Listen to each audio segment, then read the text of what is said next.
Kolar gold fields, short में कहें तो केजीएफ। इस सुपरहिट फिल्म को आपने जरूर देखा होगा। इस फिल्म का चैप्टर 2 भी अब 14 अप्रैल को रिलीज होने वाला है। केजीएफ चैप्टर 2 का ट्रेलर रिलीज हो चुका है, जिसको काफी अधिक पसंद किया जा रहा है, जिसने सारे रिकॉर्ड तोड़ डाले हैं। लेकिन ऐसे में सवाल उठता है कि क्या हकीकत में ऐसी कोई गोल्ड फिल्म मौजूद भी है या यह सिर्फ एक काल्पनिक कहानी है। तो हम आपको बता दें कि सदियों से लेकर आज तक कोलार गोल्ड फील्ड्स मौजूद है। तो दोस्तों, आज के इस वीडियो में हम आपको बताएंगे कोलार गोल्ड फील्ड्स को लेकर दिलचस्प फैक्ट और केजीएफ की असली कहानी, जिन्हें जानकर आप हैरान रह जाओगे। लेकिन इस वीडियो को शुरू करने से पहले हमारे चैनल को सब्सक्राइब जरूर कर लें। कर्नाटक के बेंगलुरु से लगभग 100 किलोमीटर दूर कोलार गोल्ड फील्ड्स स्थित है, जो भारत की सबसे पुरानी सोने की खान है। यह इतनी पुरानी है कि सिंधु घाटी सभ्यता से लेकर ब्रिटिश हुकूमत और फिर आजाद भारत तक को भरपूर सोना देती रही। यहाँ से 1880 से 2001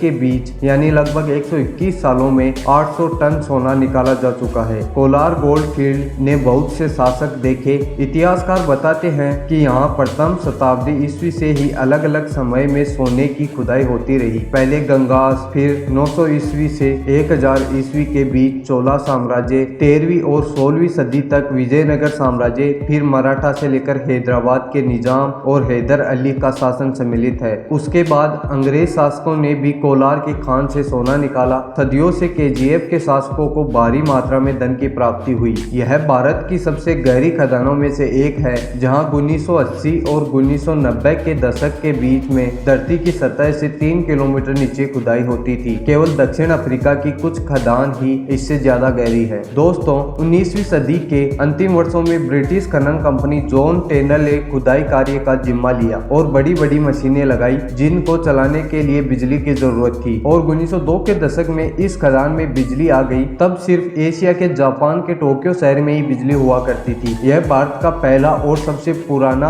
हाइड्रो इलेक्ट्रिक प्लांट है, जिसका नाम कावेरी इलेक्ट्रिक पावर प्लांट रखा गया। इस प्लांट से बिजली का उत्पादन होना शुरू हुआ तो वह जरूरत से ज्यादा था, इसलिए इसकी बिजली को आसपास के शहरों में दिया गया और यह देश का पहला शहर बना जहां बिजली मिली। इतनी अधिक गहराई में खुदाई के लिए अधिक मशीनरी की आवश्यकता होती है, इसलिए 1940 के दशक में मैनचेस्टर इंग्लैंड में बना दुनिया का सबसे बड़ा ड्रम लगाया गया। ब्रिटिश शासन में यहाँ बहुत सारे ब्रिटिश और एंग्लो इंडियन रहते थे, जिससे इसको लिटिल इंग्लैंड भी कहा जाता था, क्योंकि यहाँ का रहन सहन और वातावरण इंग्लैंड से मिलता जुलता था। एंग्लो इंडियन उनको कहा जाता है जो होते तो ब्रिटिश के हैं, लेकिन उनका जन्म भारत में हुआ हो। अब भारत आजाद हो गया और भारत की आजादी के बाद 1956 में इन खदानों का राष्ट्रीयकरण हो गया। 1970 में BGML यानी भारत गोल्ड माइंस लिमिटेड ने इन खदानों का नियंत्रण अपने हाथों में लिया। लेकिन शुरुआत में सफलता पाने के बाद भारी भरकम स्टाफ सहित कई कारणों के चलते कंपनी का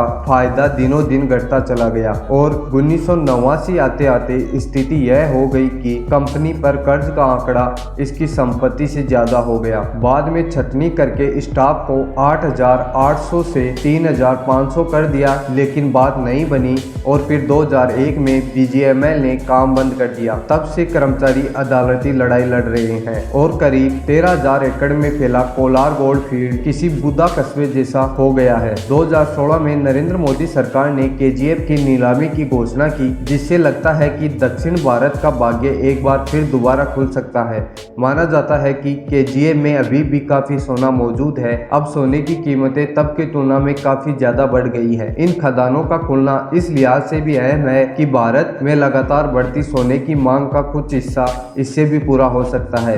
इससे देश की जेब पर पड़ा कुछ बोझ भी कम हो जाएगा। खुदाई से निकले मलबे से करीब 30 मीटर ऊंची हिल्स बन गई। इसके गठन की प्रकृति के कारण इस पर पेड़ पौधे नहीं उग रहे। यह पहाड़ी शहर और खदानें एक लुभावना दृश्य प्रदान करती हैं। इस खदान से कुछ दूरी पर कोटिलिंगेश्वर महादेव मंदिर स्थित है, जहां भगवान शिव का एक विशाल शिवलिंग स्थित है और जिसके चारों तरफ करीब करीब 1 करोड़ शिवलिंग स्थित है। तो दोस्तों, केजीएफ की यह कहानी कैसी लगी आपको हमें जरूर बताइएगा और अभी तक आपने इस चैनल को सब्सक्राइब नहीं किया है तो सब्सक्राइब जरूर कर लें, क्योंकि ऐसे ही दिलचस्प वीडियो हम आपके लिए लाते रहेंगे।